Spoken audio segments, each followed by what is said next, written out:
Why do you believe what you believe? Because at some point in your life, you trusted the information that somebody was giving you. And that someone you trusted told you that a car was a car, a tree was a tree, a bird was a bird, the blue stuff above you is the sky. And that's the way that we began to determine what we believe to be a fact. Most of the things that we believe to be a fact in our lives are told to us through our stories or the news that we hear. So my question would be, if they were deceiving you with the stories they tell you, would you be able to recognize that?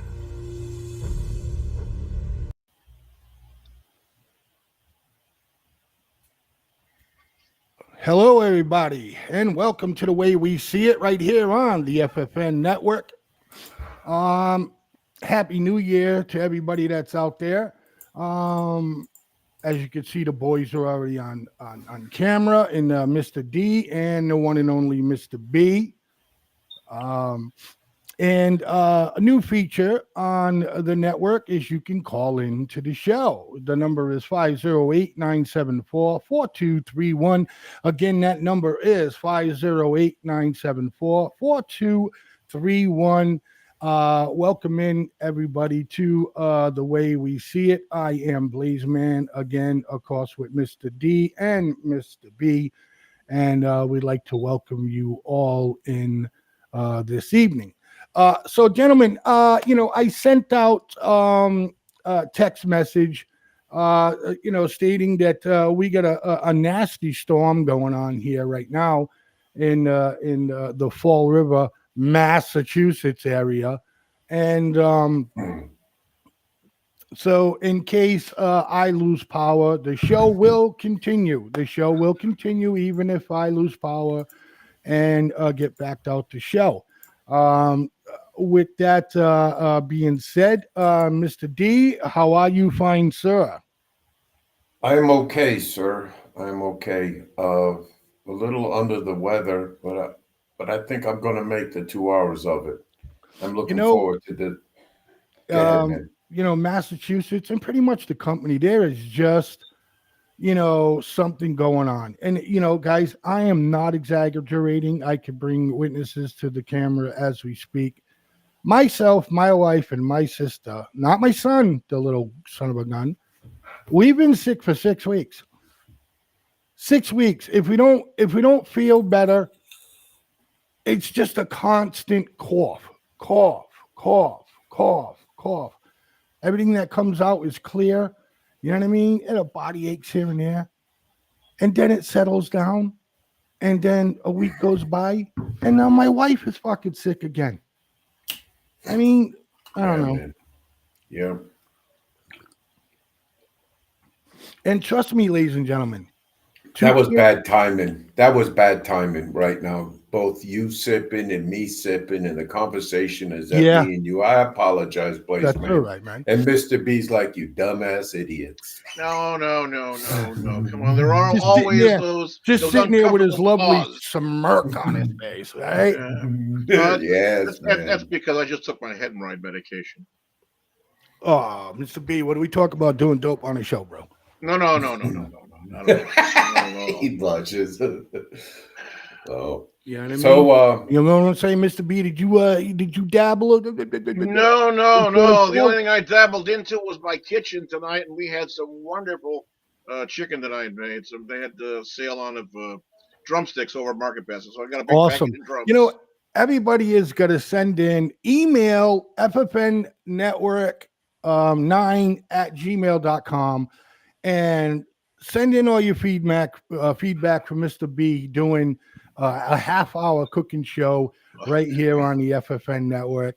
He says he doesn't have time, but that is his true passion on there. Who knows? Maybe it'll take me a year. It'll take me a little bit of time, but I will get him. So a lot of stuff going on out there right now. And why is Trump, okay? Why is Trump in court asking for presidential candidates, not candidates, sorry, ex-presidents to have immunity? Again, Trying to make a determination that a but seated that's a bad president idea. I'll let you has. talk, but it's a bad idea. I'll let you talk. Okay. Go ahead. It's the No, idea of Mr. a B. seated president having immunity, so that while they're in the presidency, you can't have somebody turn around and throw out some sort of wild accusation and then have a firestorm of the people like they've been doing or whatever else, throwing things up in the air and causing problems and disrupting a viable, active, legitimate presidency. Well, wait now. He's talking about after presidency. No, He's just talking. Go ahead. no, he's talking about the January 6th little gathering they had there at the White House, and in all actuality, he was still president of the nation, and that's why he's claiming that immunity On that little time frame. And this wasn't anything. It wasn't an official act anyway. It was nothing. And he did. They keep saying that he incited the. He didn't cite shit. Whatever That else. I'll argue to till I'm blue in the He fucking isn't face. even charged with it, for Christ's sake, and they're trying to turn around Right. and say he's guilty of it. Right. Don't you think he should be charged with something, D? Before they go ahead and take him to court? I don't know, man. I don't know. Getting back on this presidential immunity, if this is the first time in this nation's history that a president has been indicted on charges, man. The first time of 200 plus years. What are we up to? 46 presidents? The first damn time. Well, I don't know what that says for itself, but it makes me very weary of the future that's to come. Well, that's just it. This can change a lot. These people are hell bent in doing anything they possibly can, regardless of what is right, regardless of constitutional law, regardless of common sense. Simply because they just don't want Donald Trump around. They want to do anything. They want to do anything at all. A drowning man will grab even the point of a sword to save himself. These people are grabbing so many freaking razor blades and swords and everything else they can. And they're bringing our country down with it. Here's the thing. Drinking my fluids. I'm a little ill, Blaze. That's all right. Give me a little time out today, okay? Right. Stop trying to get sympathy from the audience. Right. I'm not getting sympathy. You know what sympathy falls in the dictionary, sir? It falls between shit and syphilis. Oh fuck! I don't want to be between none of that. All right then. So there's no sympathy on my part. All right. Okay. Duly noted. Okay. So where does sympathy fall? Where does sympathy fall in the dictionary, Blaze? Between my ass crack and maggots. No, shit and syphilis. Shit and syphilis. Come on, shit buddy. And syphilis. Come on, buddy. I said duly noted. I knew what it was, bro. I'm playing with you. Okay. So look, here we have to have a discussion about this because I'm not afraid to say it. Some of this shit kind of confuses me, man. And it's like, what's the deal? I mean, he didn't say nothing. He went and he said, what, fight like hell? Fight like hell for your rights. That's one word that I heard him say, Yes. And so you're going to totally take that out of content like they did and make it sound like he's standing there and in some of these politicians' words, like Hitler, you know what I mean? Saying, go down there and take this. There's so much video out there, ladies and gentlemen, of police letting people in. There's police. Yes. Even that most video that they show the most of people running up the stairs, and they kind of show it quick, like about a 3 seconds clip. But if you look real good, you can see police running up the steps. You know, maybe they were running up the steps to get a new strategic view of the situation or something. I'm not sure. But there's also other video out there of just them opening up a barrier gate and one officer literally saying, "Come on, let's go down there, whatever. Go B." Lest we forget, the only person that got shot was a citizen, an unarmed citizen, by Capitol Police. Yes. Yes. Yes. And if you notice, the parents, well, I know the mother because she's always wearing the shirt. She's always in committee meetings, man. Always. Yes. I believe they're from up there in Attleboro, Mass. Well, I know the husband is. Correct. Abbott. Come on. She was an Air Force veteran. I know it wasn't her first name, Abbott. No, Abbott was the last name, something like that. But we can find that out. Mr. B, look. Yes. Isn't it the people who should decide whether Trump gets to run for president or not? Absolutely. So who is the court to There's decide? nothing there that should possibly be used or can be considered to use to obstruct the man from being on a ballot. And if the people decide that he, did a bad thing as far as the insurrection on January 6th, I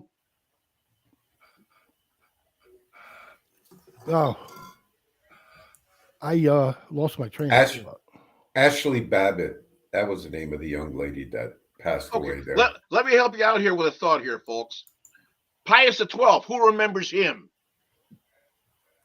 Pope Pius XII.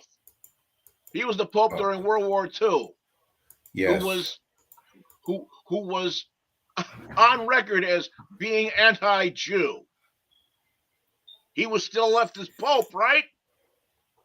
Right. The Roman Catholic Church didn't take him out. Right. But also, again, that's not voted by the people, though. You know what I'm saying? That, but things could be done. This could have been done. This is more than a witch hunt, and I disagree. I disagree. That is all it is a witch hunt. No, but there's got to be something more drastic than a witch hunt, man. But see, that's what bothers me. D, if I could have 1 second, bud. That's what bothers me.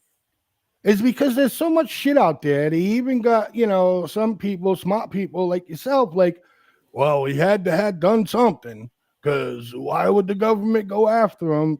Because he doesn't necessarily have to do anything for the government to fucking go after him. They don't want him there. This administration doesn't want him there.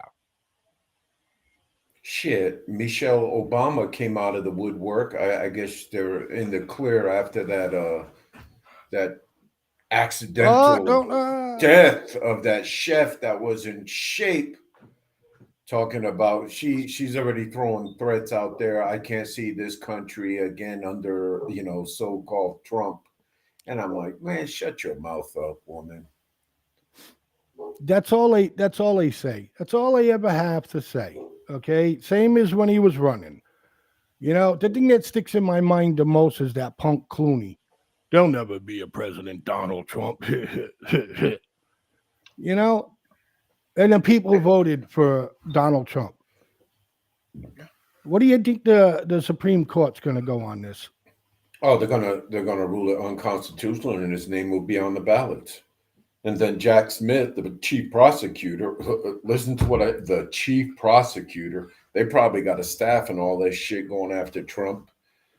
But oh man, it's just not right. And even all the Republican candidates said, and they said it with arrogance, and they said it right. I want to beat Donald Trump fair and square on a ballot, not off a ballot. Right. And that sends message to all political parties, Democrats, and Republicans, where's Listen, the fairness game?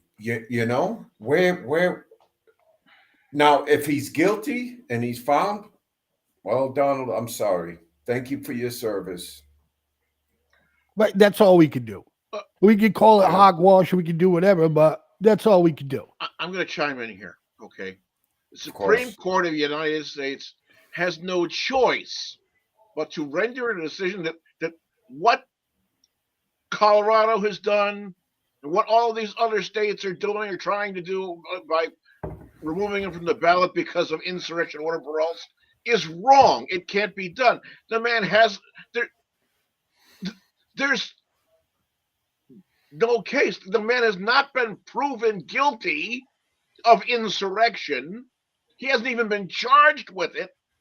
And a person in this country, above all else, is supposed to be innocent until proven guilty in a court of law. Unbelievable. It's not like that in this country. They cannot render a decision otherwise but to take the thing and tell them, look, you can't do this. We're ordering your decisions overturned, and that's it, and get out of here. The only thing I can think of is they may have one dissension, and that would be Sotomayor, just because she just doesn't like Trump.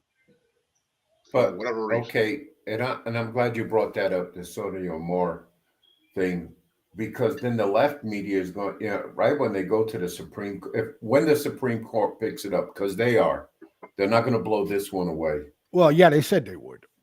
Yeah, but the other one, I can't remember what other one. But anyways, Trump appointed the last three on the Supreme Court. It doesn't mean anything. Wait a It doesn't minute. mean anything. Was it more than three or was it four? Well, I believe it was the last three, but it doesn't Yeah, mean anything. Yes, it. No. Okay, well, you A got to judge explain. must be impartial. They must be. Okay, but they're not. So But did you see that one judge was ready to sentence old boy? The old boy flew up over the top rope, yeah. Nevada. okay, you can't do that, bro. You're confusing me. You're jumping right into the dude jumping on a fucking judge. We're can talking that. about judges. We're talking Yeah, about I know, judges. but that like you know what I fucked mean? me up. Yeah. We could definitely discuss that. No problem. No need to. We can stay on Trump. But the thing, oh man, we've been discussing this for fucking 4 years, 8 years, 8 years. Okay, and it all is. I'm convinced 100% that it's all to get him to bow out. I bet you dollars to donuts if he says I've had enough. I'm not gonna run for the presidency of the United States. In But he doesn't 2 to do 3 that. months, 2 to 3 months time, you'll see everything, all this stuff. Oh, that case has been dismissed. Oh, that case has been dismissed. All that stuff like that. He doesn't do that. He doesn't do what? Away. He doesn't. What? Trump doesn't walk away. No, I understand that. I don't think anybody should. I don't. It's just a point I'm trying to make. Yeah, if I they're don't doing think- this I to don't get think him to walk anybody away, should. they just don't get it. He doesn't do that. It's not going to happen. He also doesn't take advice either, Mr. B. Okay, He he does when always he likes it. He always thinks that he's the smartest man in the room. And trust me, especially when he became president in the first place, you need to have the right people to go around. You never been fucking president before. You don't know how this shit works. D? Yeah, no, you're 100% right. And and that's why it's a good old boy system, man. And Are you he clicking a talked about lighter that. or something? No, I'm getting ready to give my paid announcement on FFN radio with extra mile transport. Okay. I'm sorry. That's okay. But Where were we at Trump? Because I know you're. I know you Listen, got yours. Go we ahead. are at where, again, this is just a fucking mess. That's what we're at. Okay. And Yes. they're going after him for nothing. Okay. Now, soon as the Supreme Court rules in favor for Trump, Colorado drops the bullshit. They all drop it because there's no reason to continue with it because the Supreme Court ruled on it. No. They're going to go ahead and do it anyway, just to be assholes. They're going to go ahead and say, "Well, the Supreme Court ruled But you against can't. Colorado," but they're going to do it anyway. Watch But you it happen. can't, D. I mean, B, you can't. How can you do it anyways when the Supreme Court ruled that you can't do it? Just to be assholes. But you can't. It can't even be put on a docket to go to court. You can't. It's just been upheld. What did Maine do? They didn't go to court. They just said, "We're They taking just him off the followed ballot." suit. Yeah. They're just taking him off the ballot. So you're going to find these people, no matter what the Supreme Court says, they're going to go ahead and do it anyway, just to be assholes. Yes. Yes. Every single time Trump has to turn around and make another appearance in court or whatever else, it's taking him out from something else. It's taking him out from being in another town, giving another speech, being in another town hall meeting, or being on television or whatever else. Every single time they can throw a tree down across his path, they're going to do it. Well, I got to tell you, ladies and gentlemen, if you got any questions for the panel, got any questions about this topic, give us a call right here at 508-974-4231. Again, that number is 508-974-4231. I can hear Miss Tammy in my head saying, slow down with the number. But it's for me, it's too much. And whatever happens now is going to happen a little bit quicker, don't you think, Mr. B? Because we're coming up around the primary, right? Yeah, we're going to have the Iowa caucus is coming up, and then we're going to have the First of the Nation primary here in New Hampshire. Iowa caucus is what mother used to say, rest her soul. And caucuses themselves, they're a strange thing. You don't go in and vote. It's just you have like 4 or 5 different sections of a gymnasium, and whoever feels like they want to be voting for this person, they go and stand in this corner over here. If you want to vote for this person over there, go stand over in that corner, and then they give you that sign, right? While they're drinking their coffees and talking about who won at Yahtzee last night or whatever else. It's a different thing. But doesn't the caucus have a history to the founding fathers too? Didn't they caucus at the beginning? I'll be very honest with you. I don't know. I believe they did. I believe so, but I don't know for certain. So I'm going to. I believe that's how they figured out how to do it. And then it wasn't broke, so they didn't fix it for fucking 300 years or some shit. So, Mr. B, my question to you, with FFN radio reporter on the ground, and you being a MAGA guy, okay, does Trump prefer caucuses or primaries? Primaries. The individuality, right? The individuality, because then and only then the most sacred thing that you have, your own vote, is left to only your thoughts, unless you go out and turn around and say, "Hey, I voted for this person after whatever else." But the time to think and consider and to make your choices is your own. There's no teams, there's no joints or whatever else at that point in the voting booth, whether you have a pen or a thing that pushes little holes, remember the Chad things or whatever it is.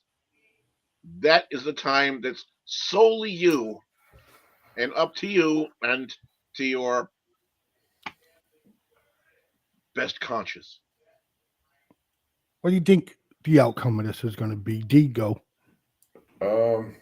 Wow. Whew. I'm sorry, Blaze. You caught me glancing at Mr. Botello message up there. B, go. You want B, go. Me? Yeah. I sincerely believe that it's going to be a freight train of Donald Trump. However, God only knows what they're going to do with the things with the ballot box stuffing they did the last time with we found 17,000 mail-in votes that were tucked away in someone's garage or something and whatever else. Whatever crap they're going to pull, I believe it's going to be a freight train for Donald Trump. Well, if Mr. Botello wants to call in, number's 508-974-4231. Go ahead, D. Damn, boys. You just, wow. I keep coming in and fucking you up. Man. Yes, man.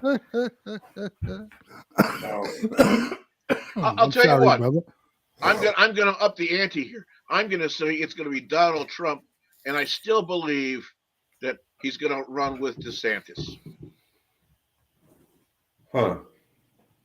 I want to see Trump, Nikki Haley. A lot of people do. D? Me? I would like to see that Vivek kid. From Swami? Because I'm gonna tell you. God. No, I like this kid. Yeah, I know. I like this kid. And he's not a kid. I mean, he's a billionaire entrepreneur. Not for president. But... No, he's why? Because of his name? No. I don't think America is ready for a name like that, but we did Barack Hussein Obama. Right, exactly. It shouldn't have anything to do with his name. And number one, what do you think? Number one, why he has no chance. Number one, I do. I like the way he speaks. Number two, I do like the way he puts things on the table. Absolutely. Nobody's going to vote for him, number one, because of his name. Number two is I am not voting for him because of number two. And one, he has no political experience whatsoever. Maybe if Trump or DeSantis or whoever. Neither did Trump. Trump had no political experience. Oh, that's bullshit right here. Listen, he may not have been in any elected or appointed offices, but that man he had the wallet open to him with politics. He had the wallet open to him, nice and wide open. That's it. No. That's all he did. He influenced votes, man. He influenced votes by the power of the money. That's how they all do it. There's a local radio station there in our old town, Blaze, and I've been listening. WSAR. Yes, sir. And there's a TV show, and I've been picking up on this like 6 months ago, and it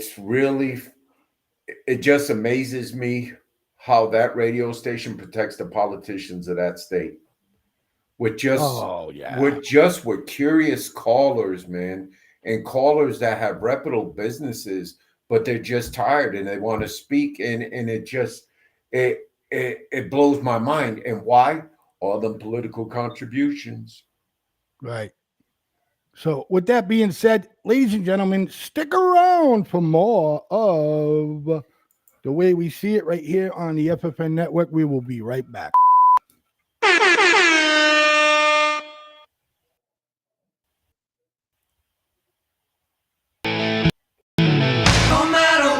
You are. I will always be with you. Doesn't matter what you do, girl. Ooh, girl, want you. No matter where you go, I will always be around.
Well, hello, ladies and gentlemen, and thanks for sticking around for more of the FFN Network show, The Way We See It, with yours truly, Blazeman, Mr. D, and Miss the B.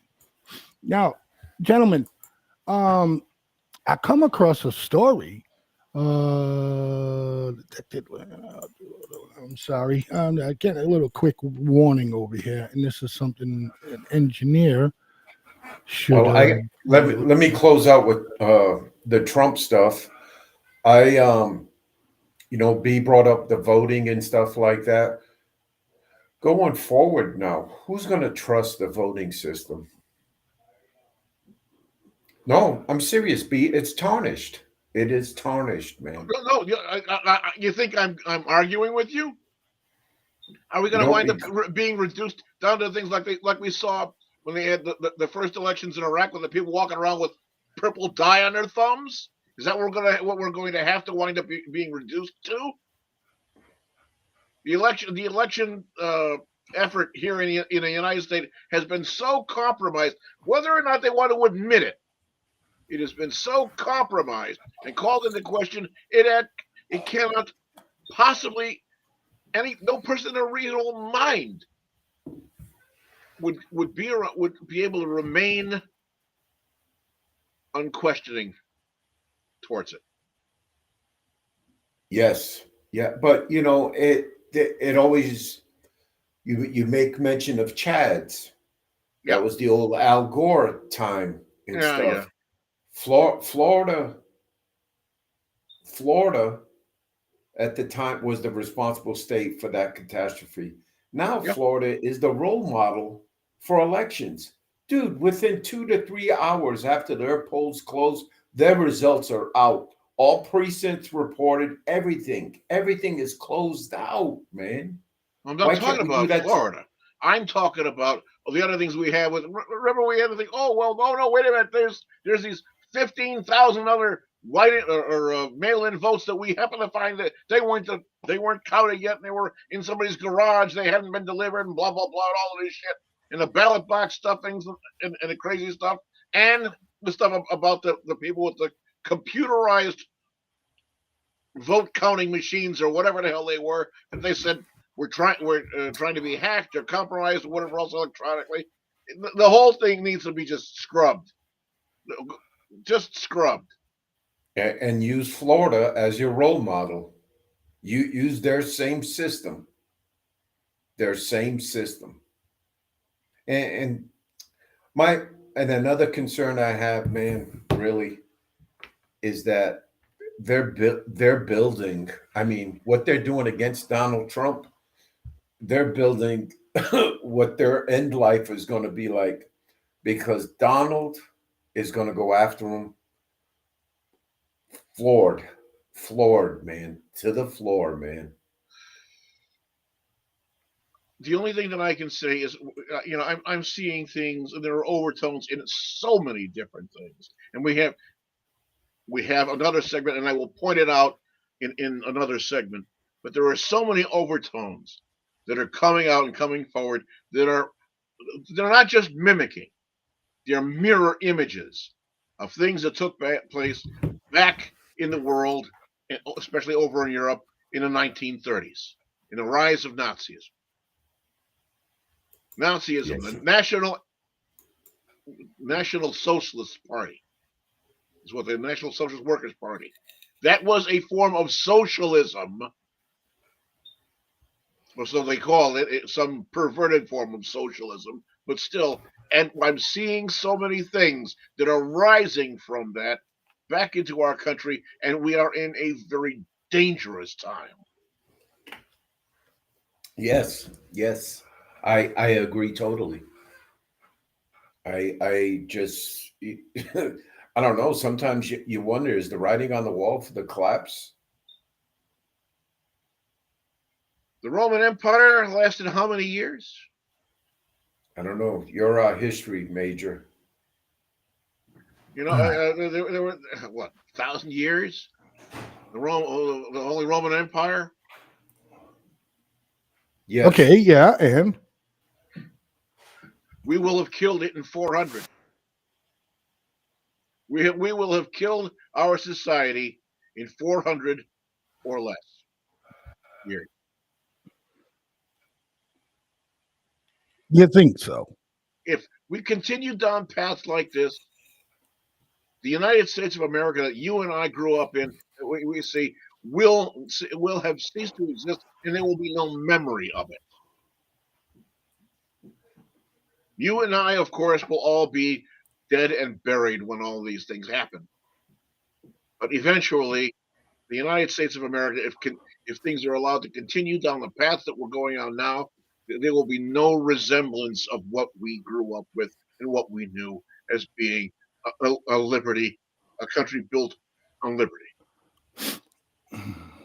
You know, Mr. B, I'm a big disagreeer on this show, but I couldn't agree with you more. And I think you're being kind of generous with that 400. I'm thinking 325. Just but then going to the biblical times, is Jesus going to walk the earth before it's over? It's not for me to decide. Well, it's never for anybody to decide when it comes to that, because, you know, either Jesus is good or bad. You know? Yes, sir. So, you know, if God forbid I save somebody's fucking life on the street tomorrow and they're religious, it's because God put me there at the right time to fucking save their ass. You know? Right. No. And you're good with it. You give them a thumb and yo. Yeah, thumb and yo. Jesus. What's the next? You get that video up, boss? But so has we're gonna look at this. Some of you might have seen it on the evening news or not or whatever.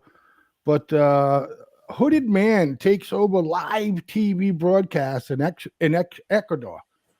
So let's. This is live. I mean, only in. I don't know. I shouldn't say it like that, but yeah, man. Let's just let's take a watch. This is insane stuff. Go ahead. Why do you say you shouldn't say this? This is a free country. You can say whatever's on your mind, Blaze, man. Yeah, I know, but I need to see the way that this country thinks now, you know, I'll be depicted as a racist, or I mean, because only in countries like this, okay, where, you know, fucking somebody would get in on a live broadcast, you know, leave the cameras running. You know, you only see this kind of shit on movies, man, but not in these third world countries. I don't know. That's what I wanted to say. So what I see here, just on the opening headlines, Ecuador. I think we got some migrants here from Ecuador. Oh, don't do that. Don't do that. But no, let's be real, man. You know, if that shit's happening there, shit. If I was a migrant, I would save this clip and I would fucking show it during my political asylum hearing that all these migrants are required to go to. We all know, I can't give a percentage, but it's a serious percentage in doubt that they won't even show up. That's all I got, Blaze, man. Sorry, brother. What do you apologize for? We're talking about the segment. Go, B. Anything to add? Well, okay, are we playing this or not? Do you have anything to add before we play it, or did you totally ignore what D was saying? No. Go ahead and play it. And we'll see what's going on. Damn it, B. Go ahead. Anything to add? Or you just want to watch the video? No, watch the video, my friend. Let's see what we got. All right. I already said what I had to say, so here we go, folks. I'm trying to press the fucking play button on the video screen itself. Jesus Christ. The man is challenged. Gunmen stormed a state television station during a live broadcast, taking hostages. Ecuador is in a state of emergency, a declaration made after a notorious gang leader escaped prison. CNN's Patrick Ottman is following this from Havana, Cuba. Patrick, the TV station incident is just one of many troubling events. Yes, there is a wave of violence that has been committed by these gangs, these armed violent gangs that are linked to drug cartels. They have attacked universities, attacked police, attacked prison guards, and you have this absolutely stunning video that you just showed of these armed gunmen coming into a TV station in Guayaquil, Ecuador, while it was live on the air, threatening employees, pushing them to the ground, pointing guns at them. It appears the police have retaken control of this TV station. They're showing pictures of some of these alleged gunmen on the floor with their hands tied behind their backs. They're saying that they were able to go in and arrest them and rescue the employees of this TV station. But this is only one incident that apparently has been kicked off when one of the most notorious gang leaders in this country just walked out of prison just before he was supposed to be transferred to a maximum security prison. A man known as Fito, a notorious gang leader, escaped, and still not clear how he did that. The president of Ecuador, Daniel Noboa, today declaring several of these gangs to be terrorist groups, and he's ordering the military to take to the streets to fight them. But these gangs, they are not giving up without a fight, and they saying that they will resist and fight back, and that is what they have been doing, and they say they will continue to do as the Ecuadorian government tries to bring the gangs under control. Okay, I've got something to say. You see what's going on here, right? Nobody died. Does something in the back of your mind make the hair on the back of your neck stand up because of what's coming across our border down south? How many times have you heard now that there are people that are from El Salvador, and Ecuador coming into the United States illegally across the border? Something more is going on than what you folks are being led to believe, and we're not being told about it. But sure enough, there should be warning bells going off. There should be flames and lasers coming out of our eyes and ears right now about this, and people are standing around counting the price of bananas. Yeah. I was kind of shocked to see a correspondent from CNN in Havana, Cuba. Why? They're all commies. Yeah, I know, but I didn't think our relations was that deep. Barack the Wonder Schmuck did that. Yes, he did. Yes, he did. So now we have normalized relations with Cuba. He's getting his Cuban cigars. The Bacardi company has gone back to producing rum back in Cuba instead of on Puerto Rico, and everybody's happy. Bryce, That's it. what you think, man? What I think about what we were just talking about? Well, and what we just saw. I commented in the beginning about what I just saw, but the thing here is that I mean, some of these people are crazy to just go into a fucking news station and live television, right? The only thing I seen just as sick and just as crazy, and if not worse, when Barack, as Mr. B puts it, the Wonder Schmuck, was president, never really said anything about it that much at all, was when the black man fucking shot and killed the cameraman and the white blonde woman dead right on live television. Yeah, I remember that. Do you remember that? Yeah, I do. And you know what's fucked up? Is B don't even remember it. Because you know why? Because you know why? That's how much coverage you got. I'll be very honest. This is the first time hearing it. Zero. Yeah, I saw that. It got zero coverage. They were on live TV. She was doing a live report. Like we all see it on our news stations. You know what I mean? Hey, Jeremy, how's it looking out there? Oh, the traffic's great. And he's on live camera. Where did she was on live camera. Virginia. cameraman holding the camera, and this black gentleman just shoots her, and the cameraman dead right there, right in front of everybody, hundreds of thousands of viewers dead. The story went away within 2 weeks. Barack Obama said not one word about it. Mr. B, doesn't something like that chap your ass? I'm Go B. I couldn't be more shocked if someone walked up behind me with a number 9 skillet. I'm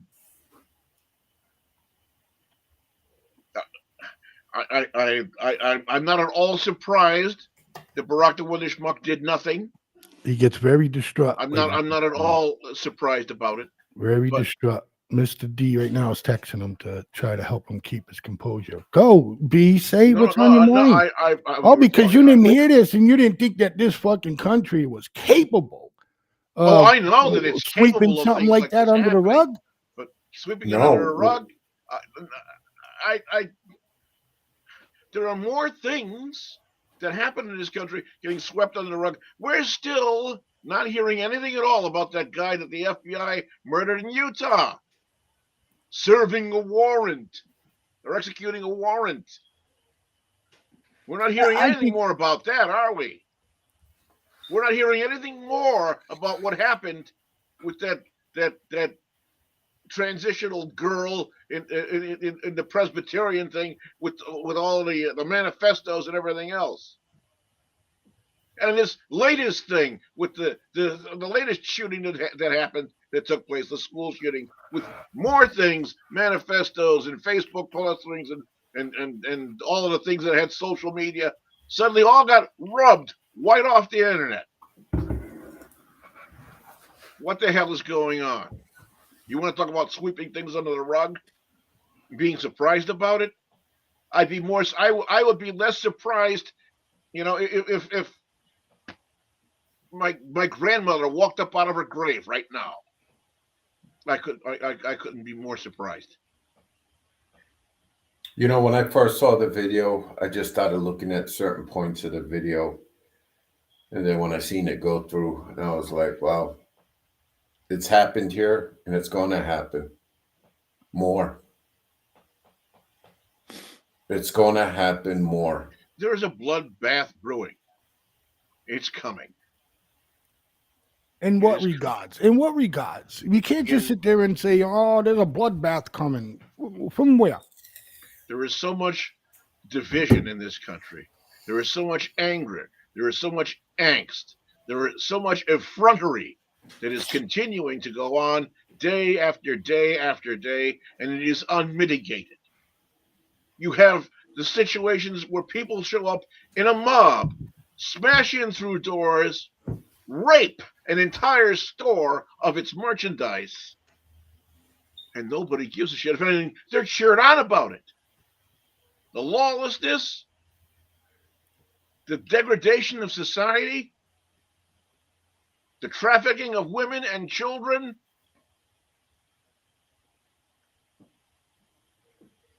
Yeah. To say nothing of other heinous things that happen out in society, of pitting man and woman against man and woman and so forth. It is not at all a surprise to me, or a thought that sooner or later there's gonna be a bloodbath. There's going to be a purge coming, and it's going to happen. Gotcha. So this was just released. Oh, here he is. Hey, Mr. Donnie, what's happening, brother? Oh, hey, how y'all doing? Doing well. Get away from that budget truck. Did you scout out that budget truck? No, man, no. I ain't scouting nothing but trying to stay away from some people so they don't come bother me, man. Ain't got no explosives or anything, does it? I hope not, because I'm pretty damn close. And last time I was close to one of these, it fucking hurt. Sorry. That's just an army thing. Tonight, ladies and No, gentlemen, it's our man on fine. the street You is don't gotta reporting explain from that the all. parking lot over at the Hillsdale Mall down in East Buck Tussle, Texas. Yeah. What are y'all Real doing? good. Let's do this real quick. Just because I know I came in late to this conversation, but this division and racism sells. That's why they don't go away. That's what I think about it. It sells. It promotes. It promotes new laws, promotes new policies for the benefit of others. Hell, he signed 2 executive orders just on diversity alone since he's been in office. I mean, it sells and it works and it generates dollars. Yeah, the I don't think anybody wants them to go. common folk don't see it that way. Unfortunately, that's why we're What you against talking one about? another all the time. You know. Oh, so you think half of America that thinks maybe somewhat remotely like what I just said, we don't know any better. We're No, not common folk. I mean, what that's no, half of America thinks it does, half of them don't. But the media and everybody else, when they promote it or when they talk about it, because not that's every what sells. the sad right. And the sad part is a lot of people, don't want to look into any of this kind of stuff to have the knowledge that, like you just said, you know what I mean. It's it's like putting people against one another. You know. Let's put the question out there. How many people out there believe that the continued division of this nation is going to lead to a bloodbath? Call our phone number 508-974-4231. We want to hear from you. Absolutely. Give us a call, man. That's what we waited all this time for. I don't. phone There's number. what Civil War? Let's think about it. This is just the same as everybody with their whole, just. And I was one too. I'd talk about bomb your ass to the Stone Age and not help you build back. But I don't know about that anymore. You got to be smart in the way you attack things now. You got to be smart with it. So I don't think that the whole bloodbath thing is going to come about because how you going to govern? How you going to promote yourself? How you going to survive? How you going to do everything that you thought the government wasn't doing? How are you going to do that for yourself in a smaller community or something? People ain't ready for that. D, you got all want that you got, but you're not organized enough for that. Do you want to answer that?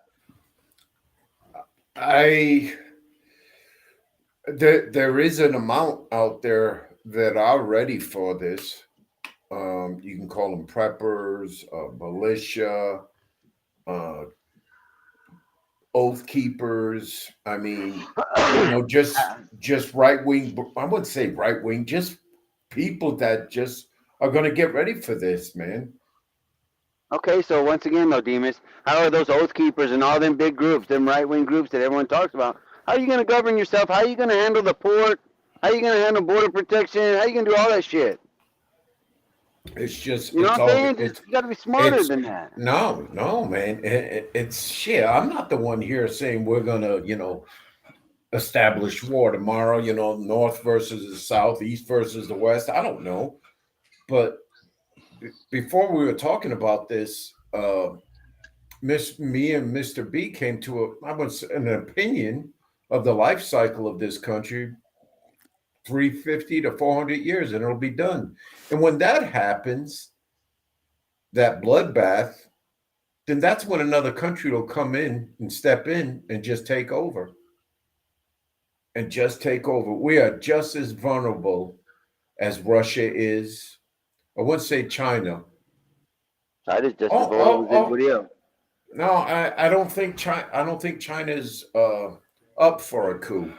I really don't. But China's susceptible to being taken apart or having mistrust. They already have that problem up with the on the India border where they have all that. Oh, this is our way, this way.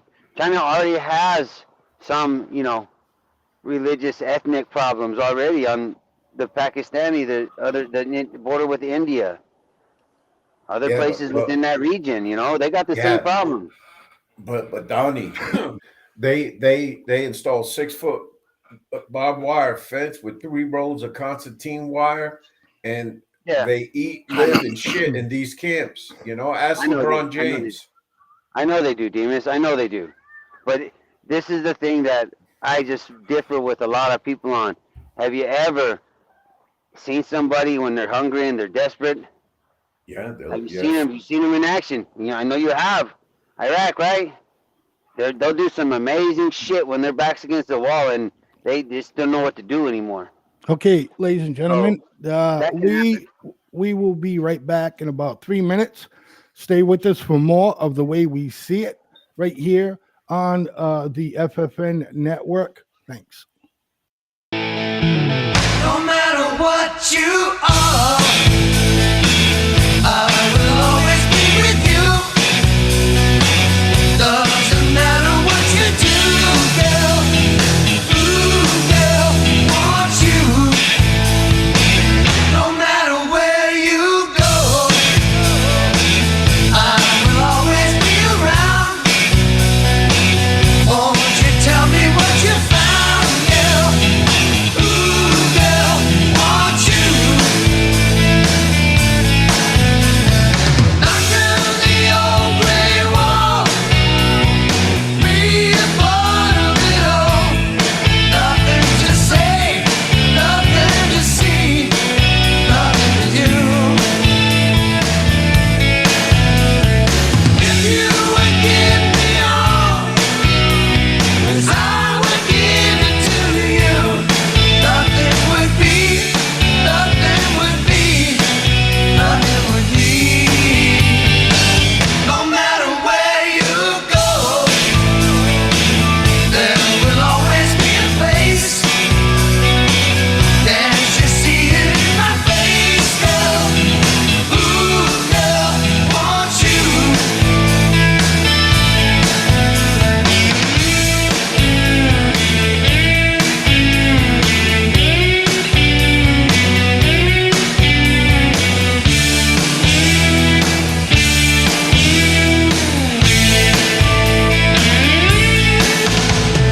Knock down the old gray wall, be a part of it all. Nothing to say, nothing to see, nothing to do. If you would give me all, 'cause I would give it to you. Nothing would be, nothing would be, nothing would be. No matter what you are, I will always be with you. Doesn't matter what you do, girl. Ooh, girl, want you. Ooh, girl, you, girl, want you. Ooh, girl, you, girl, want you.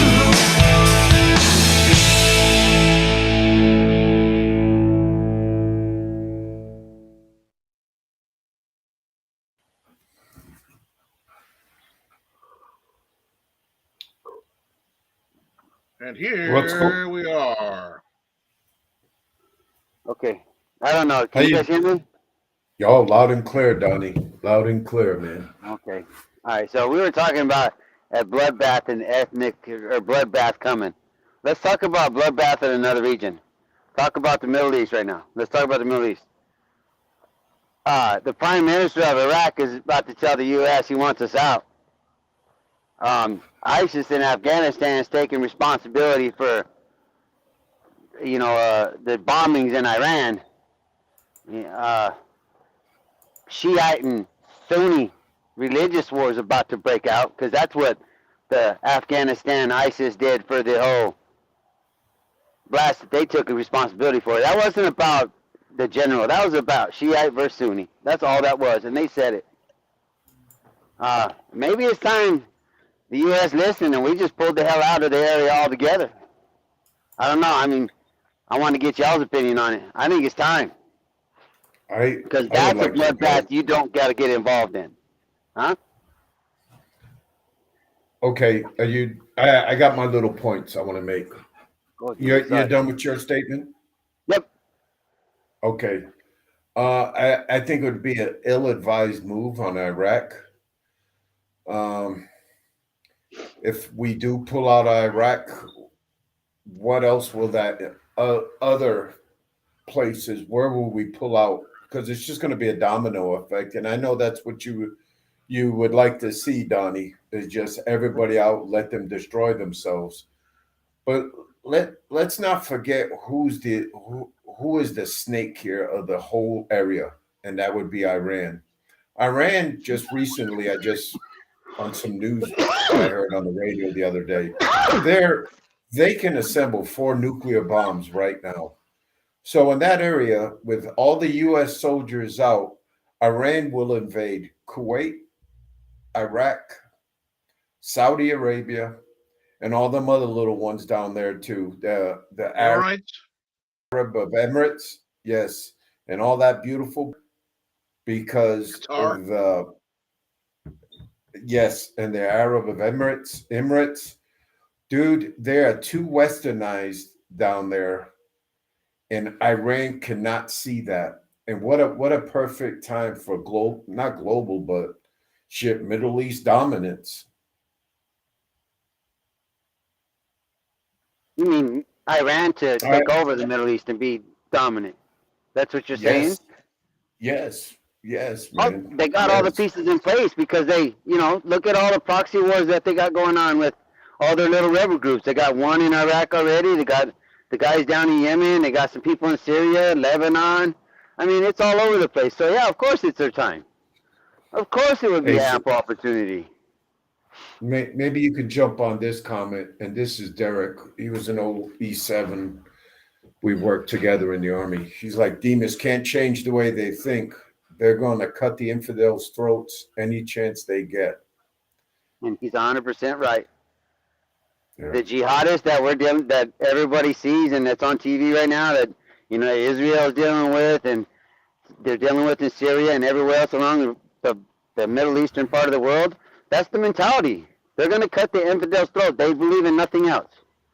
So I just don't understand when it's going to be okay and it's going to say, that somebody's got to say killing only gets solved with killing. It's just got to come to that point. Sometimes that's the only answer. And you can say no all you want to, but until you kill this threat, it's only going to grow, and it's just going to become a global problem everywhere. It's going to spread through Africa, everywhere else. I have to ask this question. ISIS, the Islamic State in Syria, what the hell do they want with Iran? Why do they want to take and detonate bombs in Iran? ISIS in Syria didn't do it. ISIS group in Afghanistan did, and I just explained earlier, that's a religious thing. That's Shiite Sunni thing. Don't get involved in that shit because we ain't intelligent enough to even talk about it, and two, that's like. Would you classify? I wouldn't say classify, but maybe compared to the way Protestants and Catholics were fighting up there in Ireland. You could do it like that, yeah. No. You could put it almost like that a little bit. I would say worse now. Yeah, but that's just the different dialects of religion. But that Sunni versus Shiite stuff, that's been going on since biblical times. You're not going to ever solve that. So don't get involved in it. Well, I would rather categorize it not the Irish and the Brits, maybe the Scots and the Brits. When the Wallace times, of course, none of us lived that time. But you've all seen Braveheart. That was more about freedom. That war, those wars were about freedom. When you get into I'm just talking about the carnage. I'm talking about the carnage aspect of it. Yeah. No, think of when what do they call it back when the Catholic Church was going through, or the Inquisition? No, or was it the Christian Church that was going through and just massacring, Islamic and all that over there back in the day? Oh, what they call that? Crusades. Stuff? The Crusades. Yes. Those were pretty bloody. That might go that far. Yeah. Something maybe that, but maybe even worse. It's That's what I'm saying. Maybe it's time for the U.S. to get the hell out the Middle East. Maybe this is the sign. And when Iraq is saying, hey, we're tired of civilians getting hit because all the little Iranian proxy people want to keep bombing us because your ass is here, hey, we need you to go, man. That's their problem with us now being there. Our presence. It's just our presence being there. And the I don't know. fact You that think that there's would so many be? people that hate us. Don't you think that would be a bad move to move completely out of the Middle East? That article I sent y'all, that according to the PM, they're ready. They're ready for Really? us to go. Really? Yeah. Yeah. Don't you think that would give them more time? I mean, don't you think that like terrorist groups and stuff, they'll be more built up. There'll be more like revolutionary wars and stuff like that. Like they did after the Iraq War when we took off. They assembled together and they formed up ISIS in Iraq. Right. ISIL. Thank You you. know, That's the only thing that's going to happen. Okay, so that happens. No reason. Let the Taliban fight ISIS in Afghanistan. Let them go ahead and fight it out with each other. We ain't going to win Afghanistan anyway. Okay, who we gonna back?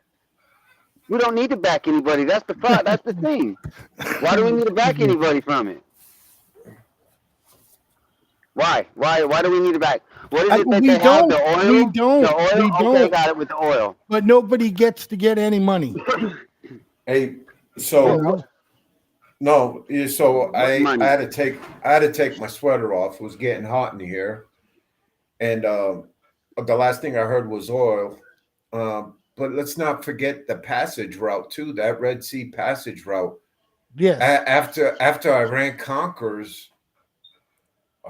our ships, the Brits, the French, Denmark, they're going to be able to travel their ships through the Red Sea. Hell no. We got to go around. I mean, that's what they're doing now. I know, but that's where it's going to be, you know, a global thing where it's going to force global resources to relocate. Manufacturing is going to have to relocate. Yeah, A lot of things will relocate. So you might as well start getting ready now. That's why I keep talking about that shit about, hey, put some of that shit down in Mexico and help with the immigration too. Because it's going to come. That whole Middle Eastern blowing up thing that we're talking about right now, it's no different than that bloodbath Mr. B says is coming. It's coming. And they're going to fight amongst each other for whatever reason they're going to fight amongst each other. Our only option is, I think, is to get the hell out the way and let it go. There's fights you're never going to win. I think that's one of them.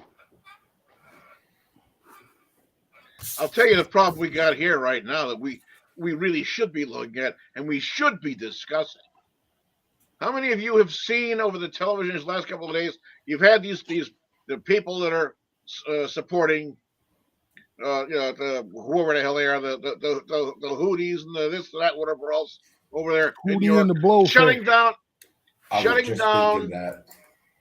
the bus line, shutting down the roads, shutting down the tram stations, doing all of these things. And all of these people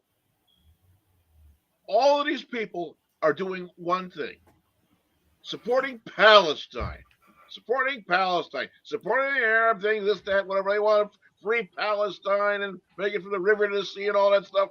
These people are exercising their rights or whatever else. No, damn it.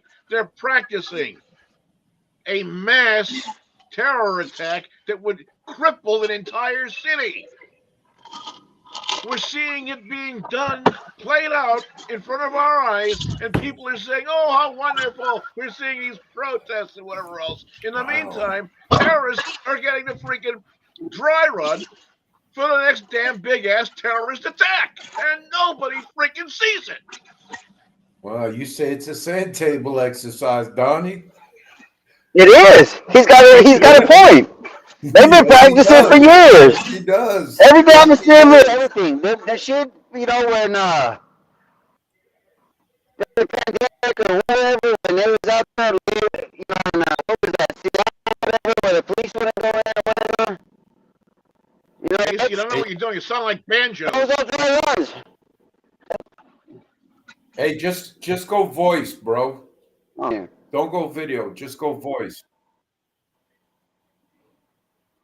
Oh, what the hell just happened? Go, How did I Mr. lose B. you guys? Yeah. Okay. Well, Oh, here we go.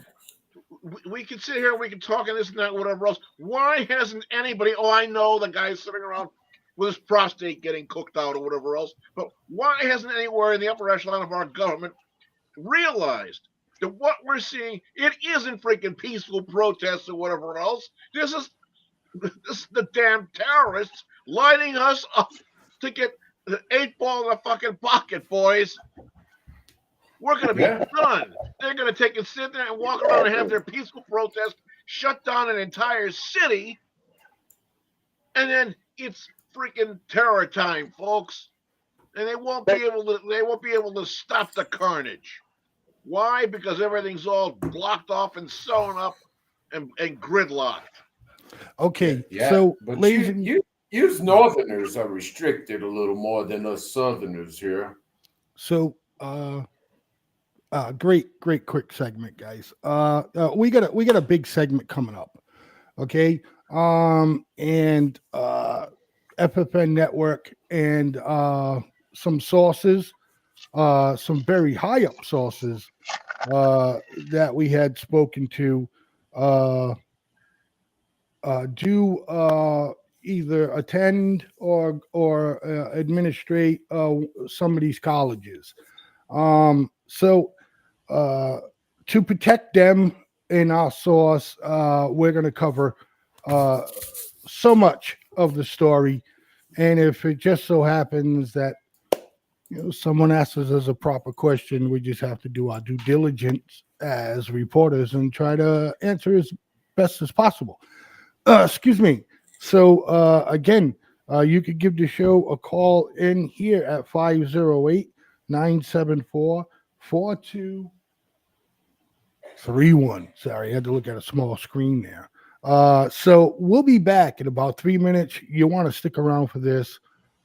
This is about the university scandals that's going on, and we dug pretty deep into that. And we'll be back in about 3 minutes to go with that segment. So stick around, ladies and gentlemen. We'll be right back, man. No matter what you are, I will always be with you. Doesn't matter what you do, girl. Ooh, girl, want you. No matter where you go, I will always be around. Won't you tell me what you found, girl? Ooh, girl, want you.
Harvard University says it has evidence of discrimination in the school's admission process.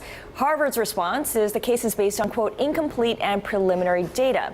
In today's Business of Equality, Bloomberg's ongoing conversation about the bottom line impact of diversity, we explored the dynamics driving this case. I'm joined now by Bloomberg's Patricia Hurtado, who co-wrote Bloomberg's story. So, Patty, Harvard is defending a lawsuit that's brought on by a group representing Asian American students, the Students for Fair Admissions.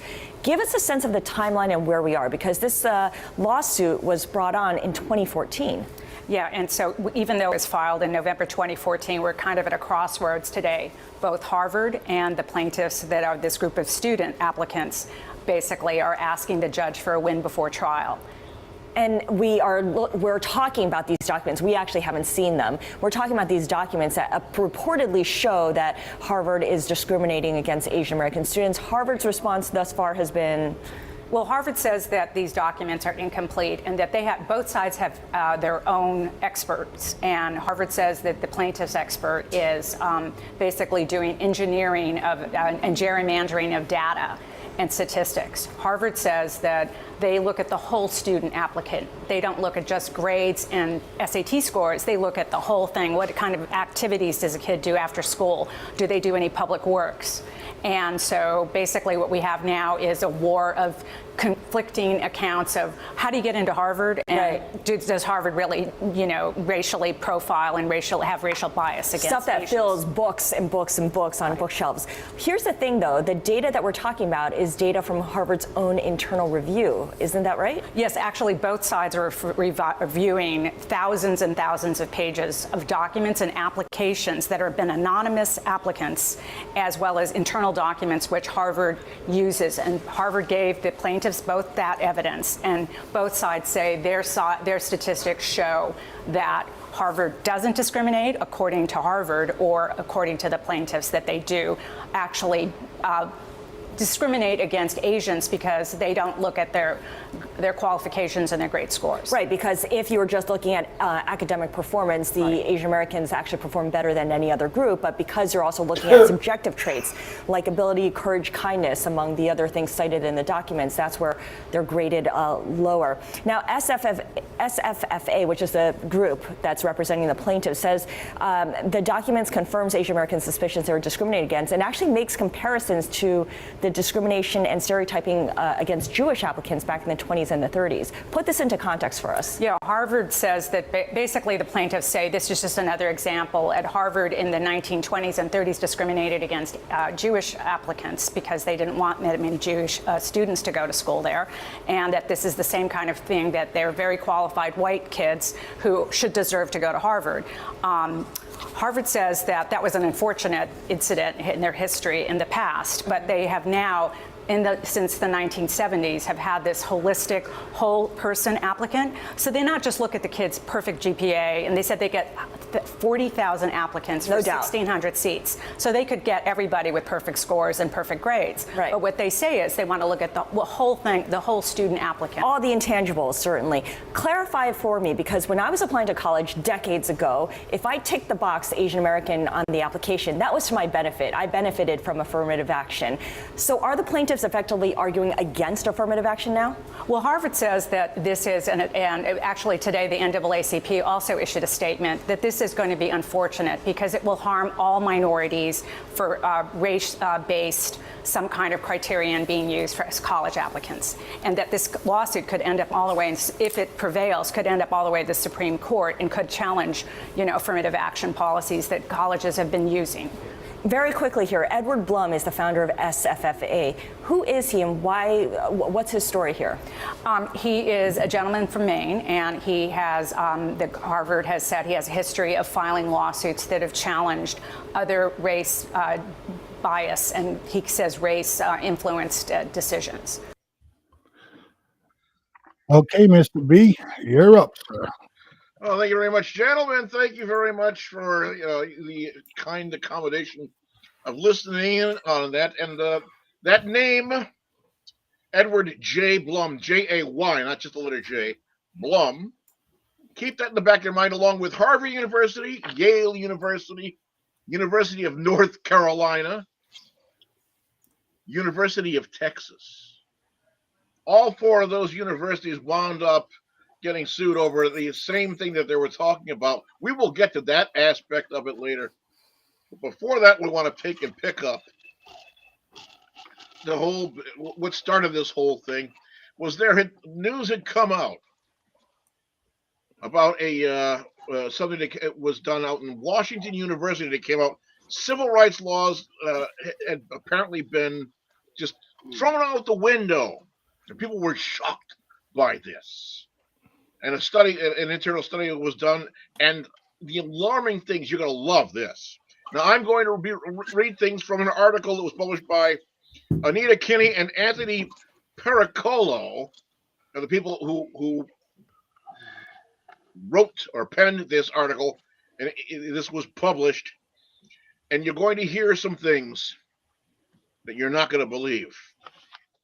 A recent internal investigation into faculty hiring at the University of Washington reveals the exhaustive efforts that universities make to discriminate against white job applicants.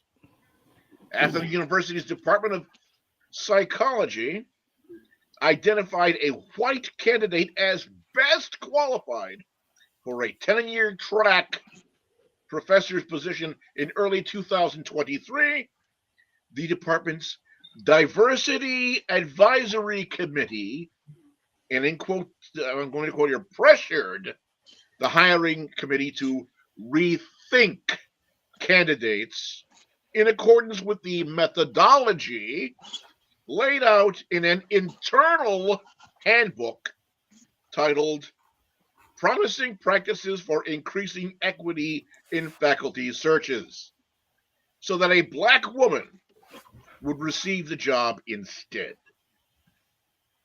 I'm going to read that again. The department's Diversity Advisory Committee pressured the hiring committee to re-rank candidates in accordance with the methodology laid out in an internal handbook. Promising practices for increasing equity in faculty searches so that a black woman would receive the job instead.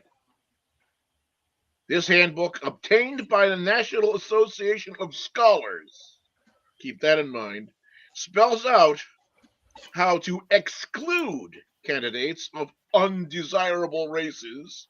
Now, there's those 1930s overtones from Nazi Germany, undesirable types.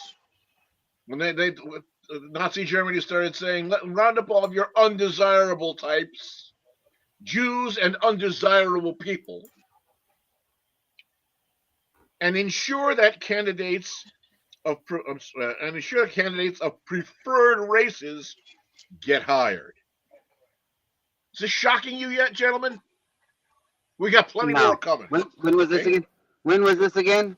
This is You're saying this 2023. dates back to 2023. Right. Okay. But you're saying some of these practices date back to how long? Well, back in 1933 in Nazi Germany. Okay, so Okay. 1933, right? I remember that. But the handbook sheds light on past discriminatory hiring practices in the psychology department. In the 2020-21 academic year, the department hired only BIPOC, Black, Indigenous, People of Color candidates for five tenure track positions. Delighted by its success in excluding white candidates, the department's Diversity Advisory Committee commissioned the Promising Practices Handbook as a case study documenting its past manipulation of the hiring process.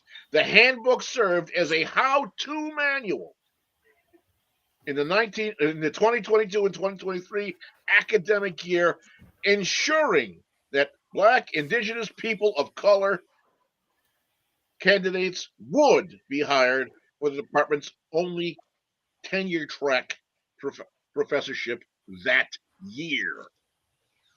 The first handbook advises recruiters to prepare for success by developing a strategy for how to hire based on race.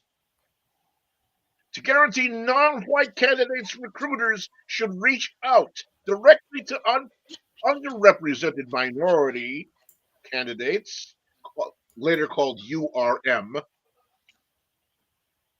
The Department Search Committee sent over 100 personal emails. So brazen. 100 personal emails primarily to underrepresented minority candidates. Uh, the handbook carefully ranked favored minority groups, specifically Black/African American, Latin/Hispanic, or American Indian/Indigenous, above less preferred ones, specifically Asian American or Middle Eastern American. Next, the handbook recommends drafting job descriptions that match the resumes of specific minority candidates. That way, the application will perfectly suit the job posting. It directs institutions to visualize your ideal candidates and work backwards from there to word your advertisement. If you could pick anyone with an eye towards URM scholars, which current scholars in your field would be the best fit for this job? Okay, guys. So this is open for discussion, and we got another video up in front of us. So Donnie, you had a lot that you had needed to say. So go ahead, buddy. Okay, so the Supreme Court ruled on this admission stuff already, and yes, they violated Title VI of the Civil Rights Act, and they violated parts of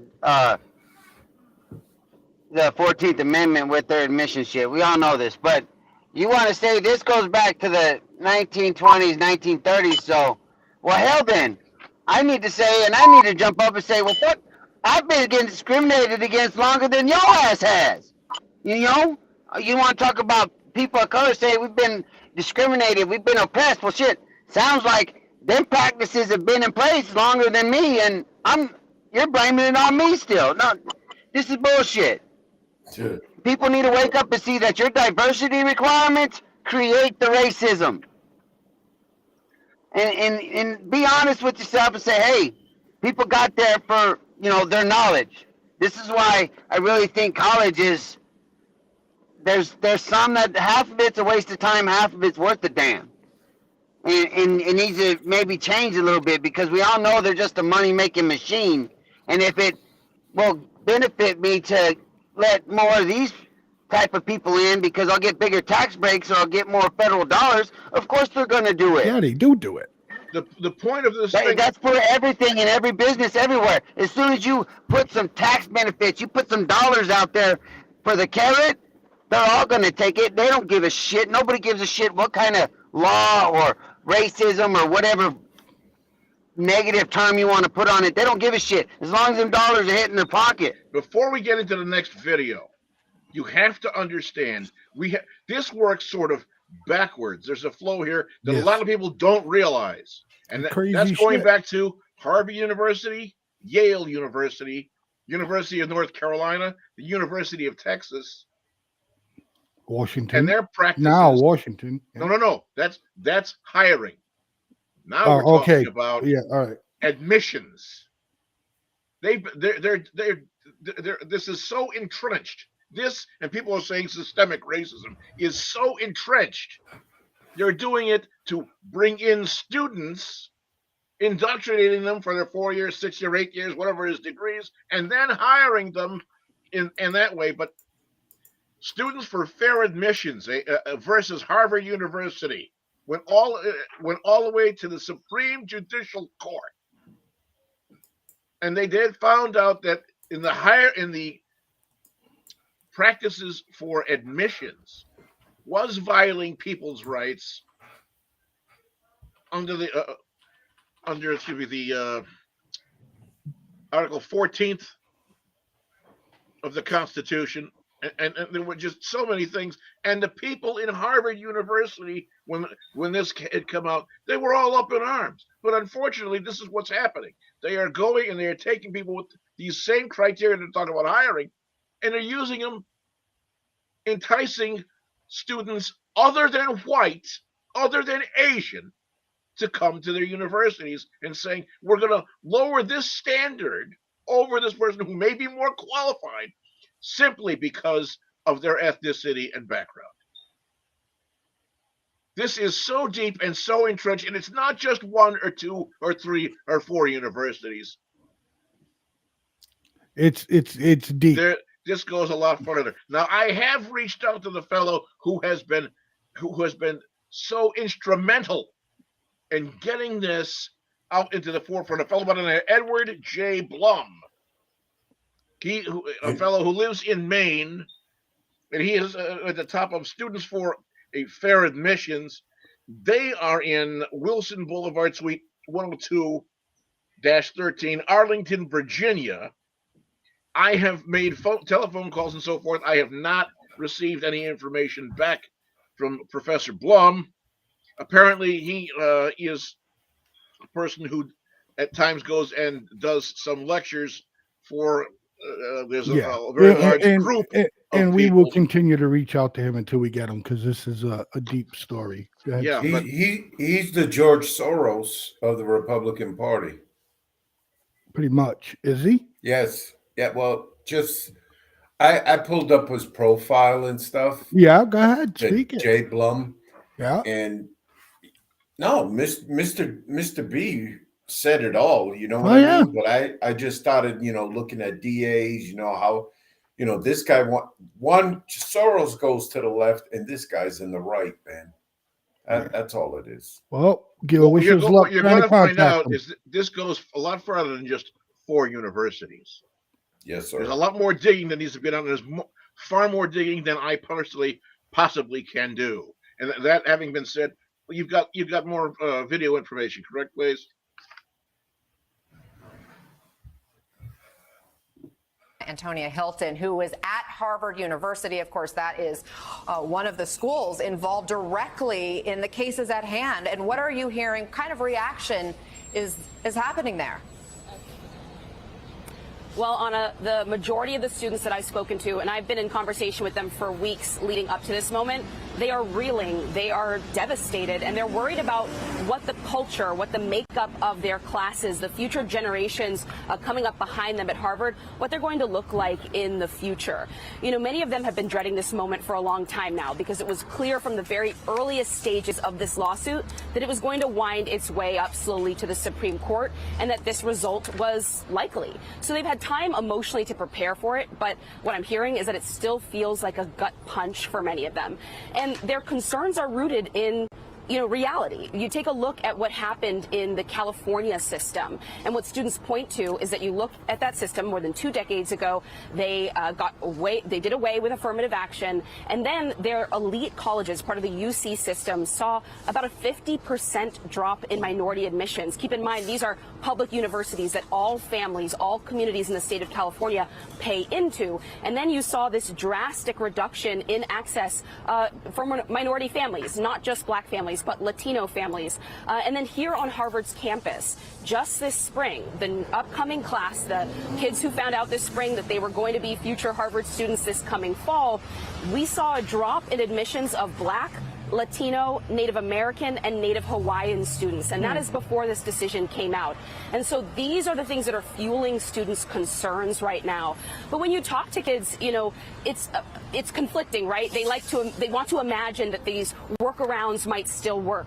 The reality is the UC system tried those workarounds as well, and they're still struggling every year to get minority enrollment back up. And what they're also seeing is not just that those students are being rejected, right, but also that actually lower numbers of minorities are even applying to those schools, even imagining themselves as being part of the campus. And so the concern is that it's going to be hard, right, to even quantify the impacts here. How do you measure people who would have applied to Harvard but now are afraid to, who would have imagined themselves at Columbia or Brown or UNC but are now going to be worried that their application isn't going to get a second look? Take a listen to a conversation that I had with one student here. She's actually a high schooler who is incredibly talented, likely going to be applying to colleges and universities like this one. And she kind of walked through some of her conflicting emotions. Take a listen. I think that is a little bit conflicting, especially when you're like I've worked so hard my whole life to get to this point, and I don't want my racial identity to stop me from, you know, becoming who I want to be. But then it's on the flip side to that, I feel like some racial minorities or identities and groups of people have had harder experiences in America and are not given the same opportunities as other majority groups. Among experts, there's really no doubt right now that this is going to fundamentally reshape access and what it looks and feels like on elite college campuses.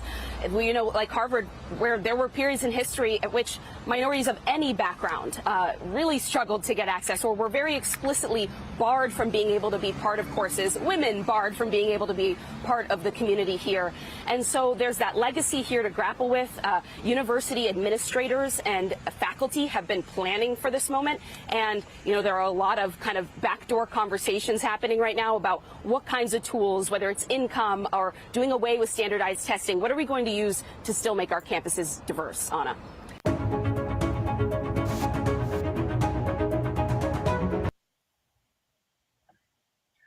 That aspect makes me want to absolutely scream and rip my eyes out, set them on fire, and go bowling. That was good, Blaze. That video just makes me believe so much more that you are about the dollar, because one, this videos and conversations like this is why racism, segregation, all this shit won't die, because we keep talking about it.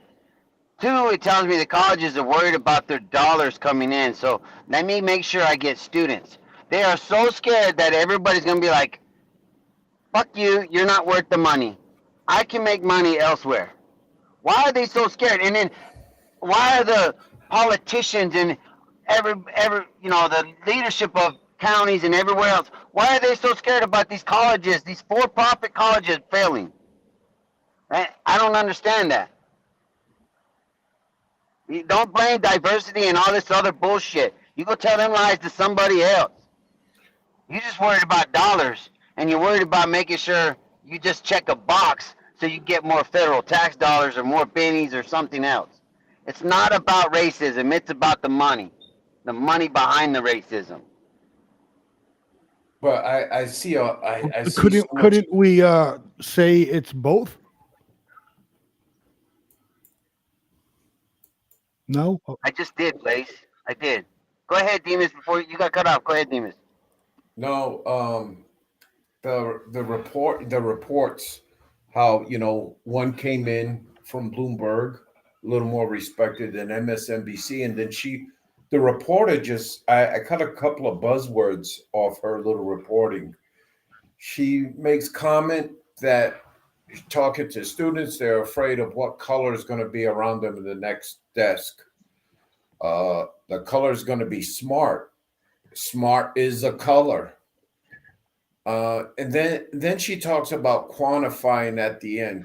Before we get to quantifying, shouldn't we have quality before we quantify? I'm sorry, those are just my two little words here.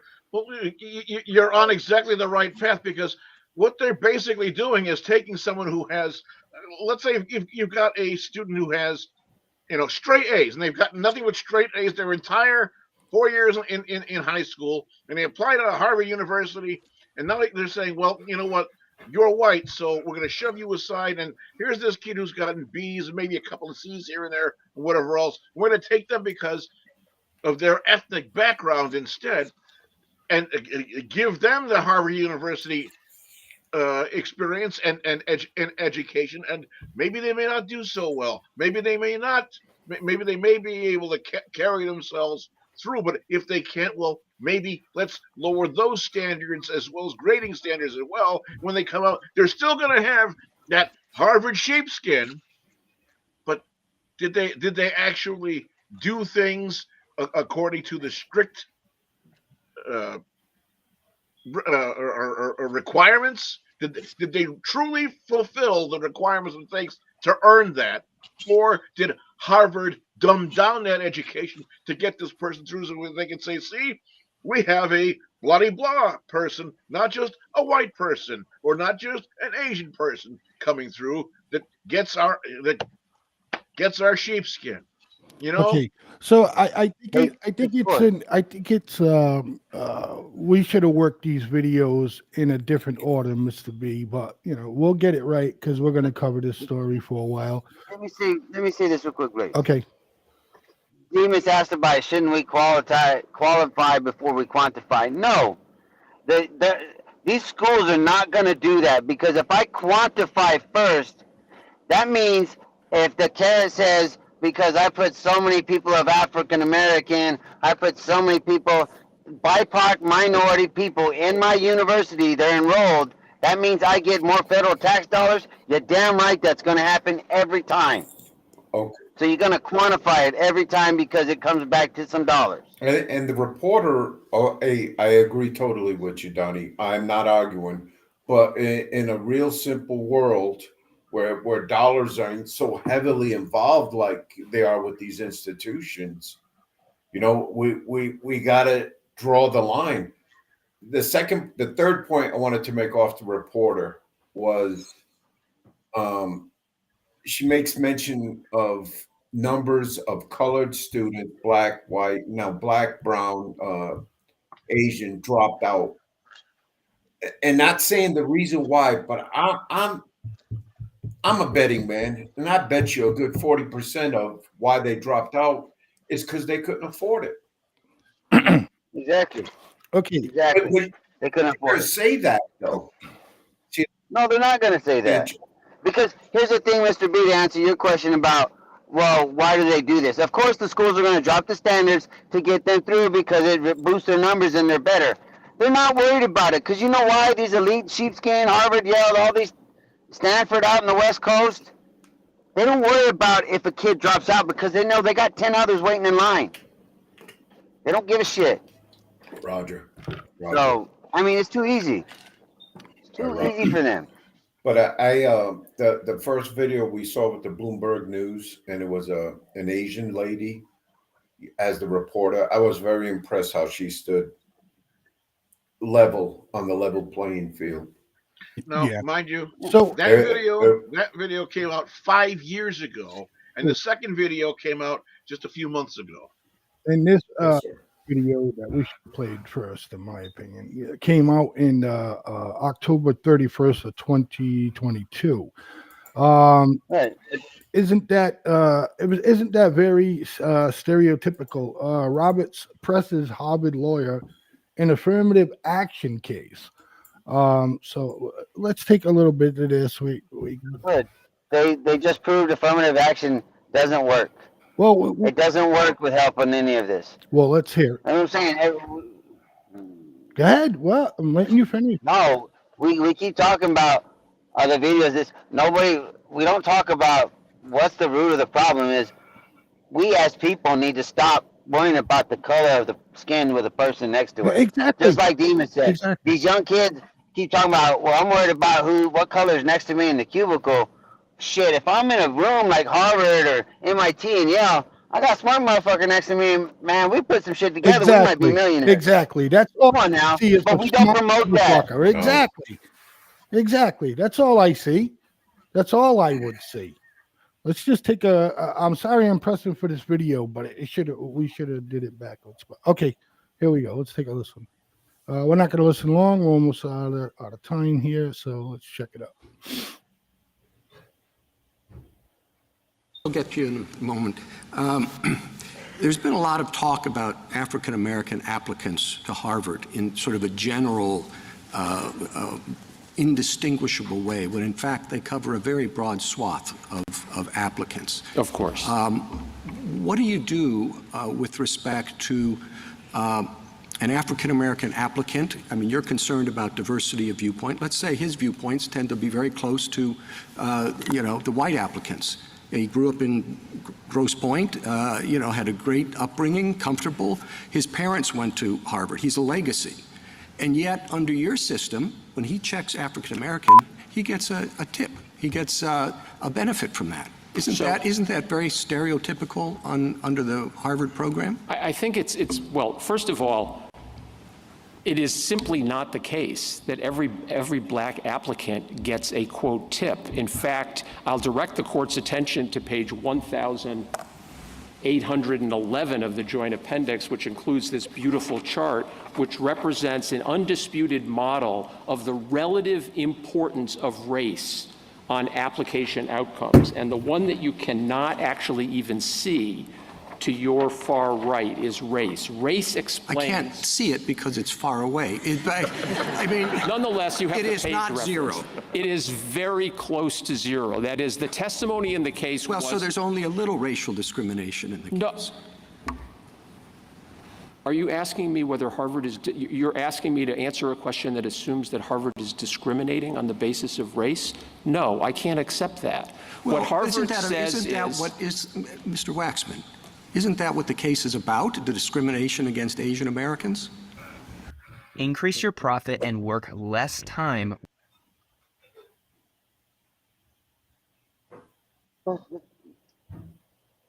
Okay, boys. Okay. No, I just he's gonna question him, and of course they're gonna tap dance. That's what people do when they get that high. They learn how to tap dance very well. But the whole admissions thing and all the racism, you could say it didn't happen, or I mean, it doesn't happen, but we all know it does. Harvard and UNC and all these other schools, they're gonna change some policies. Some of the politicians gonna change some law and make it sound all gravy like they did something, and the same old shit's gonna happen. Your money's gonna get you in. If you're a really good athlete, your athletic ability is gonna get you in. Exactly. And if I could quote Mr. D again, because the point that he made that one time seems to be popping up in a lot of these situations, and embrace as even more. Okay, so here's how I see something. Okay, I walk in, I'm black. Okay, another dude walks in, white,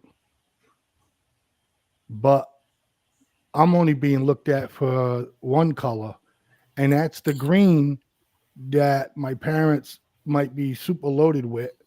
And even though that's a white person, you know what I mean? They're not getting in. He's getting in. So, like he says, there's the only color that matters is green, and that's money. Exactly. So, I mean, but it's it's crazy. Maybe more people are buying their kids' way into college than we know. Look at the actor, the actress from that show with the girls. Felicity Huff. Yeah, with the rowing team, blah blah blah. She went to jail. You're Yeah. talking about Felicity Huff, the one who. You're talking about the one that paid for her daughter's. Yes. Felicity Huff. Yes, that's her.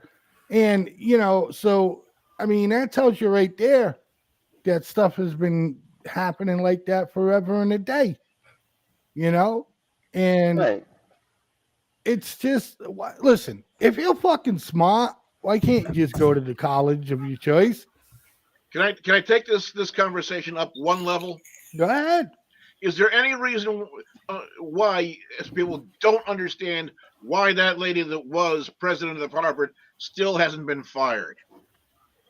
She got demoted. She resigned. Do you know why she's still getting her almost $1 million a year salary, being a quote unquote professor? Why? It's in her contract. Because of the same reason that we're talking about now. Because she has brown skin, not white skin. Well, I don't know. I think maybe I disagree with that, because she's and she did play the race card. I just want to get that out there too. But I disagree a little bit with that statement, Mr. B. I mean, she should have did what she did and resigned. What she said was wrong for anybody to say, okay, or argue the point of. But she got demoted, okay. But I was not aware that she was still receiving her wage that she was contracted for. Now that's another deal in itself. No doubt, no, Donnie. I mean, she got a contract. Well, what does this contract There's a say? clause in her contract about termination Maybe.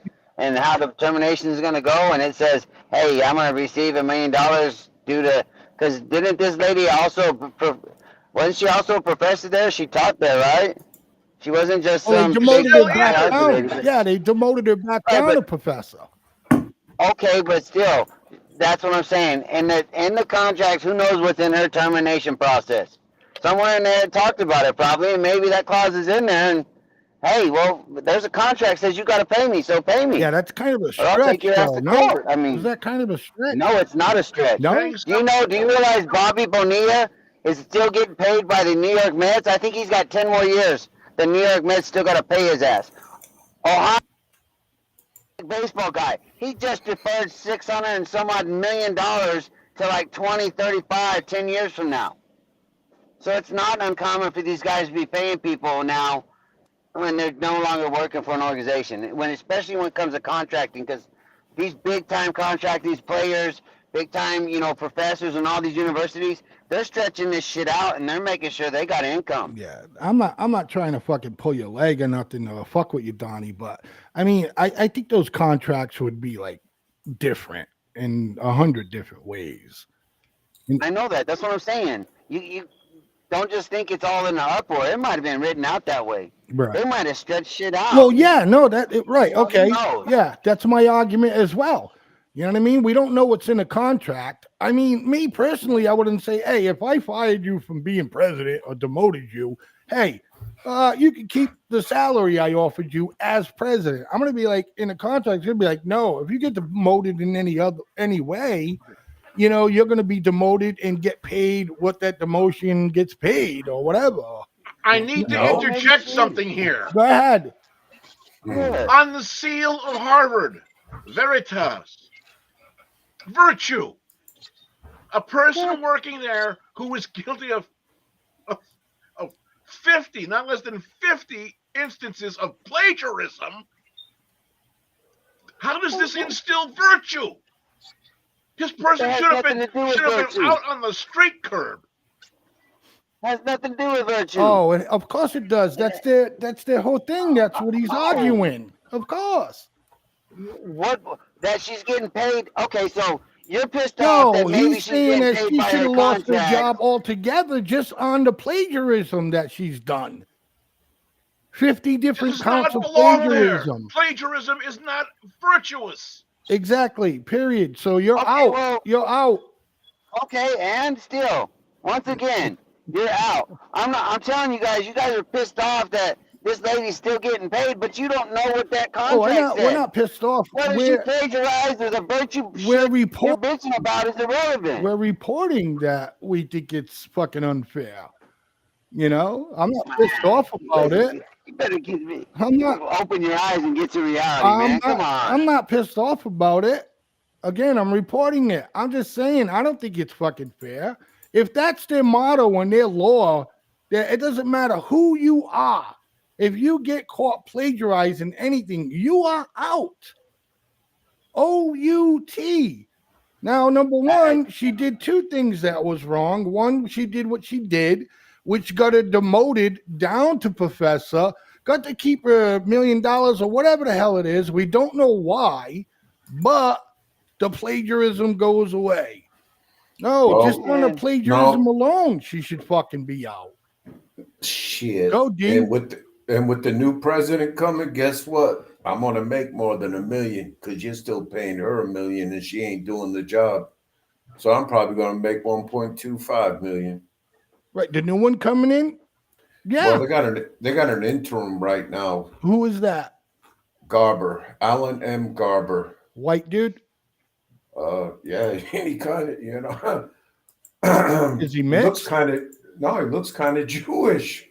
Oh, okay. Mr. B, you know what this gentleman is? I have no idea who this person is. All right. I'll put it. We know who we gotta look into for next week. Look, Donnie's cracking up for some fucking crazy reason. No, you just proved the point, and everything we just talked about. How people will check a box to make sure somebody's promoted in the right way, and it just happened again right now because Yep. did anybody even bring up the conversation of his ethnic background? No, Right. That's just nobody. it. That what it fucking matter. So we bring it up because why? Yes. It's a talking point. It sells. That's why it won't go away. That's why I'm laughing about it. The hypocrisy. The hypocrisy. of it all. You're right. Wow. Yeah. Yeah. Yeah. Yeah. Alan M. Garber. Alan Garber became interim president of Harvard University on January 2nd, 2024. Okay, so he's a white guy. What's he got a doctorate in? Judaism. I'm joking. No shit, you're joking. All right, so what's the matter about Harvard? Let's close this. Let's close it out. Just for the record, B and I are going to continue with this story because it just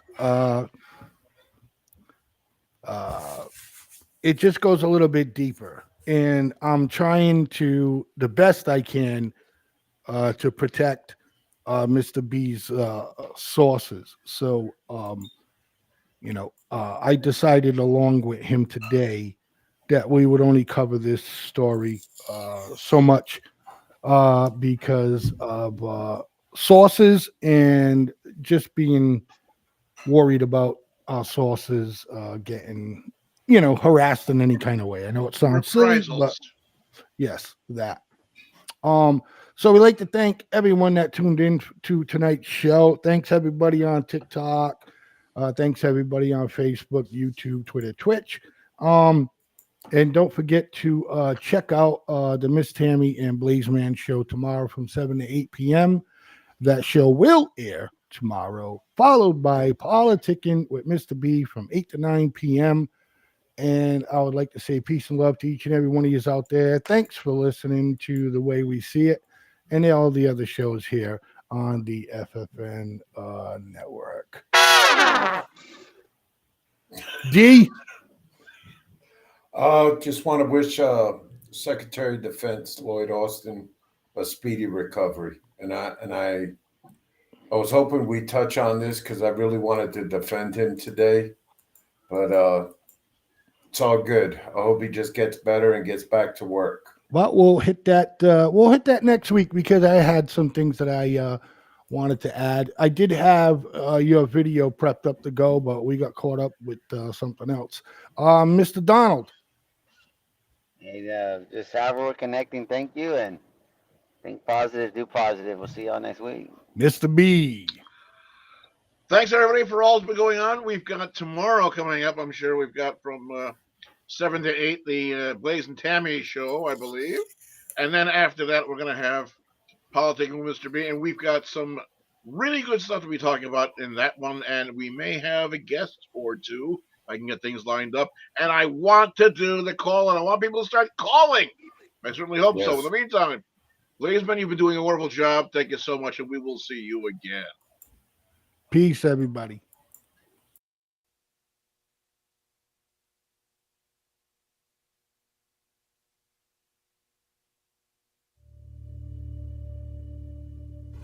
Why do you believe what you believe? Because at some point in your life, you trusted the information that somebody was giving you. And that someone you trusted told you that a car was a car, a tree was a tree, a bird was a bird, the blue stuff above you is the sky. And that's the way that we began to determine what we believe to be a fact. Most of the things that we believe to be a fact in our lives are told to us through our stories or the news that we hear. So my question would be, if they were deceiving you with the stories they tell you, would you be able to recognize